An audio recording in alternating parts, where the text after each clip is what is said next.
Well, I think it's been tough. I mean, global markets have seen liquidity dry up, and I think Bitcoin is, as you kind of correctly point out, is not, necessarily a value asset. So as growth stocks and tech and FANG kind of come under pressure, it's going to hurt Bitcoin. Because at best, it's not a currency yet; it's a commodity.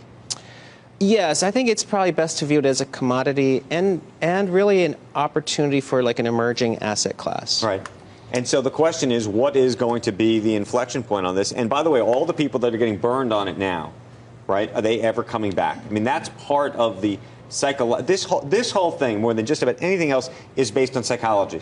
It's based on the masses. It's based on a herd mentality, one way or the other. There's no other way to think about it. Yes. I mean, there's really sort of two players in crypto, right? There's people who are using it and have wallets, and that, that sort of on-chain wallets haven't collapsed as much as the speculator side, which is people getting burned, and absolutely. So, we need to have sort of both sort of interacting with each other. But take on this thesis. I look at all these tech companies, and their stocks are coming down. Yeah.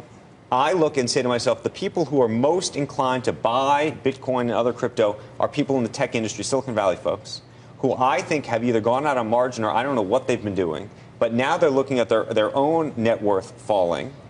You also have like the chip makers falling, and you can say that that's a chicken and egg situation. NVIDIA is a good example of whether those chips were being used to make Bitcoin. Then you have, by the way, the fight over Bitcoin and Bitcoin Cash and this split. That's a whole separate thing. I don't want to confuse the audience.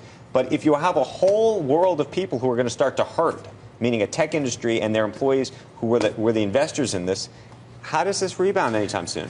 I think that's a great point. I think that the downturn in FANG is hurting those who are owning Bitcoin, might need to raise cash. But, the next wave of adoption is institutional. Right.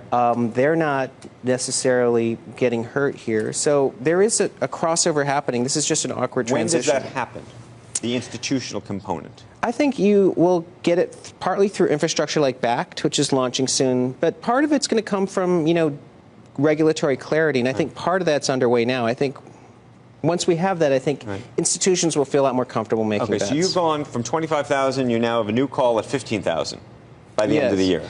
And that's tick-tock. Well, there's a few things that could happen that could drive that. So but this past few days has definitely been, a negative development because we're talking about breaking to the downside of momentum. What do you think the true downside is? Well, and has it already fallen below where you would have thought that could be? Does this surprise you, shock you? Well, I think that technicals, especially in a bear market, mean that price levels can retrace beyond like what you think are fair value. But Bitcoin break-even mining is 7,000. So we're way below fair value. But by the way, Bitcoin mining a year ago, you could have actually done it at this price. And that's the interesting part about this. Right? Yeah, it's getting more expensive to maintain the security, which is really what should support the price ultimately, right? Because the price, if it's a commodity, then it's going to trade at break-even cost, which is around 7,000. I mean, Tom, what I don't get is you've been right on a lot of market calls. Are you saying why what was I thinking? Why didn't I just stick with the stock market? Well, some days like this, it does make me wonder. But what was the upside? I mean, you had a great call in the stock market. Who knows what this thing is? I mean, this is like who has any idea? I mean, but again, I think that digital assets are going to be relevant in a world where growth is increasingly digital. So to me, Bitcoin is a real bet on a project where we have 50 million wallets, there's 5 billion Visa cards, and so I think the runway is really adoption in the future by millennials. We always talk about Bitcoin because that is the biggest of the cryptos out there. Are there any other cryptos that are working while Bitcoin is not? Well, I think one of the reasons... Is there a safer haven than Bitcoin? Yeah. Andrew, I think, you kind of mentioned briefly that, part of the sell-off in Bitcoin has been this contentious hard fork in Bitcoin Cash.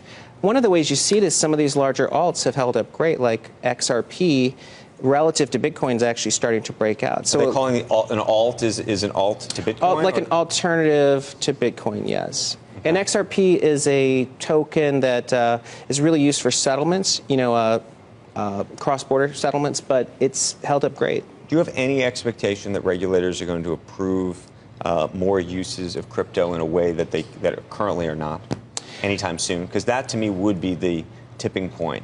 I think that The first step in that is going to be regulators sanctioning non-compliant exchanges or investigations, and I think that's taking place, sort of price transparency, and then it becomes clear which are the compliant ways to trade crypto, and I think that paves the way for institutions. So I think the steps are But is it ever possible that crypto actually works and works well, but it works at a price point of $500 a coin or $1,000 a Bitcoin, meaning that it doesn't have to live in this other place for it to actually be used? Or have the cost gone up so much that it has to be? Yeah, I mean, I think in some ways Bitcoin's problem is the unit price. People focus on it, even though you can divide Bitcoin into 8 digits, right? So you don't have to buy a whole Bitcoin. But, it's $100 billion. It's clearing more on-chain transactions relative to PayPal by a factor of 3. So today, Bitcoin is more used to move money than PayPal.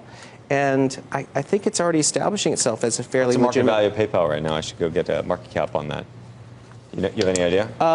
It's probably in the 20, 30 billion. So Bitcoin, so the question is, Bitcoin at 100 billion. Yes, but Bitcoin is growing its share. So it's in a couple of years it could actually be 6 times the amount of PayPal. Got it. By the way, PayPal Holdings market cap $94 billion. Yeah. So if it's 3 times as the size, you think it should be 300 billion. That's right. Bitcoin's about 1.3 trillion. PayPal's 600 billion-ish. Okay. Tom Leah Fundstrat, we got about a month. You're going to come back. We'll see if we get to 15,000 in that time. Yes. What's your conviction? What's your conviction rate? It's not high right now, but do I think Bitcoin as a long-term fundamental story is broken? I don't think so. I mean, price at the moment isn't confirming fundamentals. When you sit around your Thanksgiving table with whomever you're going to sit with, and there's a conversation about Bitcoin, because I remember last year there was a conversation at a lot of Thanksgiving tables. And you remember, by the way, that's one of the reasons people thought the price went up after Thanksgiving. Yeah. Do you think you're going to be telling people to go buy? I think it's going to be a generational argument, right? I think there's going to be a lot of young people who kind of see the case, and then I think a lot of people are going to be wagging their finger. Right. The problem is the young people don't have the money. Anyway, thanks, Tom. Thanks. Appreciate it.